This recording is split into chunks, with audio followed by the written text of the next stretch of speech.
સૌનો સાથ સૌનો વિકાસ।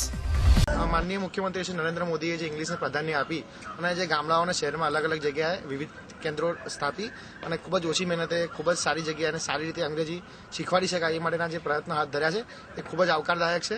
જે સાક્ષરતાનું પ્રમાણ ગુજરાત રાજ્યમાં જોવાતું હતું એનાથી ઘણું બધું આગળ વધી ગયું છે અને કદાચ હજુ પણ આગામી 5 વર્ષમાં નરેન્દ્ર મોદી સરકાર આવી તો કદાચ એવું પણ બને કે આખા ભારતમાં જે સૌથી સારામાં સારું કોઈ રાજ્ય હશે શિક્ષણ લેવલે તો એ ગુજરાત હશે। કન્યા કેળવણીને પણ એમને ખૂબ જ પ્રાધાન્ય આપ્યું છે અને આજે દરેક જગ્યાએ કન્યા કેળવણી લોકો સમજતા થયા છે અને જે આજથી 100 વર્ષ પહેલા લોકો નહોતા સમજી શક્યા કે આ 5 વર્ષની અંદર નરેન્દ્ર મોદી સમજાવી અને આજે દરેક ઘરની દરેક સ્ત્રી ભણવા જાય એવા અથાગ પ્રયત્ન નરેન્દ્ર મોદી દ્વારા કરવામાં આવ્યા છે। ખરેખર આપણા માટે એક એચિવમેન્ટ છે કે જો આ સરકારે 5 વર્ષમાં આટલું બધું કર્યું હોય તો શિક્ષણ ક્ષેત્રે આ ક્રાંતિ જ કહેવાય, એનાથી વિશેષ કશું ના કહેવાય। જીતેગા ગુજરાત, જીતેગા ગુજરાત, જીતેગા ગુજરાત।